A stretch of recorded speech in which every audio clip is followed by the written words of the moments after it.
তাজকিরাতুল ওয়াইজিন একটা কিতাব আছে, আল্লামা ইমাম জাফর কুরাইশি হানাফি।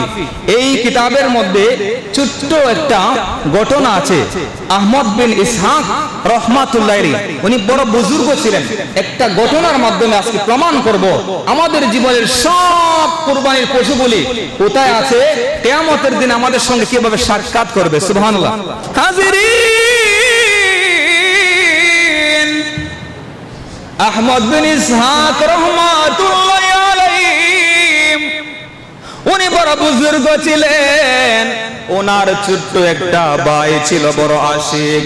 ওনার ছোট্ট ভাই দরিদ্র ছিল, টাকা পয়সার মালিক ছিল না, কিন্তু তার মধ্যে একটা গুণাগুণ ছিল, কোন ভিক্ষুক আসলে তাড়াইয়া দিত না।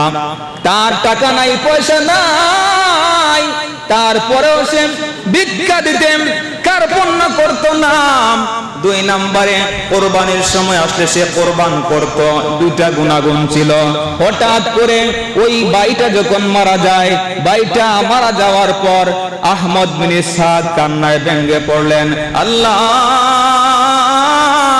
না জানি আমার ভাইটা কবরের মধ্যে কোন অবস্থায় আছে জানতে চাই। কান্না করতে করতে যখন ঘুমিয়ে যায়, 1 দিন হয়ে গেল, 2 দিন হয়ে গেল, 3 দিন হয়ে গেল, ভাই কোন অবস্থার মধ্যে আছে জানতে চাই। আল্লাহ,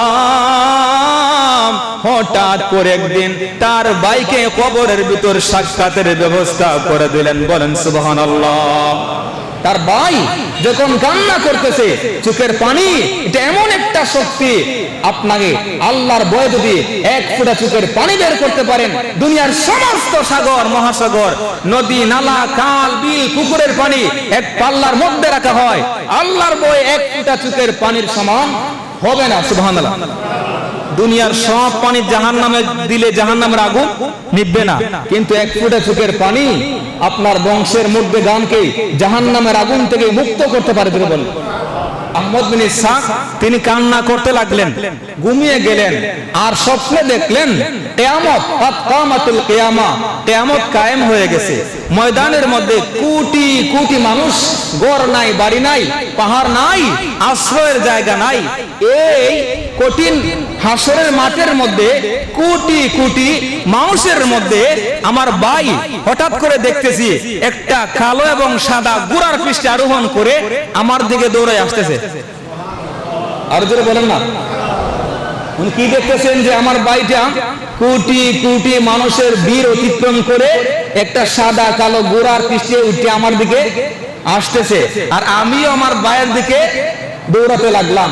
আমি দেখলাম ওই ঘোড়ার পিছনে আরো কতগুলি বাচ্চা ঘোড়াও দেখা যায়। সুবহানাল্লাহ। যাইতে যাইতে সাক্ষাৎ করলাম, আমার ভাই ঘোড়া থেকে নামিয়ে আমাকে বুকে জড়িয়ে ধরলো। সুবহানাল্লাহ।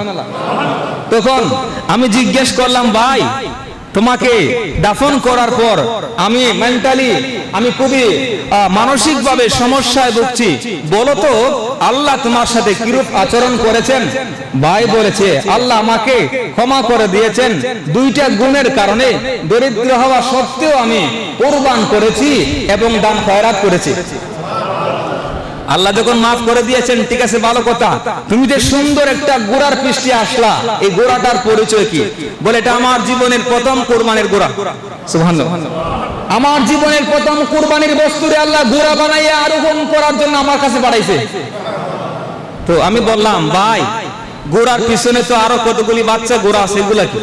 বলে, এগুলো আছে আমার জীবনে যত কুরবানি করছি সমস্ত কুরবানির যন্ত্রে আল্লাহ এক একটা ঘোড়া বানাইয়া, এক একটা ঘোড়ার বাচ্চা বানাইয়া আমার কাছে পাঠাইছে, আমারে পিঠের মধ্যে নিয়ে ওয়েলকাম জানাইয়া জান্নাতে পৌঁছায় দেওয়ার জন্য।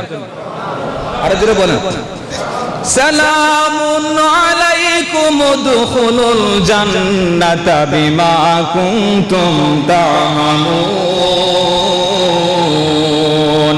ওয়েলকাম জানাইয়াম জান্নাত পর্যন্ত পৌঁছায় দেওয়ার জন্য। জোরে বলেন সুবহানাল্লাহ। দেখেন তাহলে এখান থেকে কি মেসেজ পেলেন?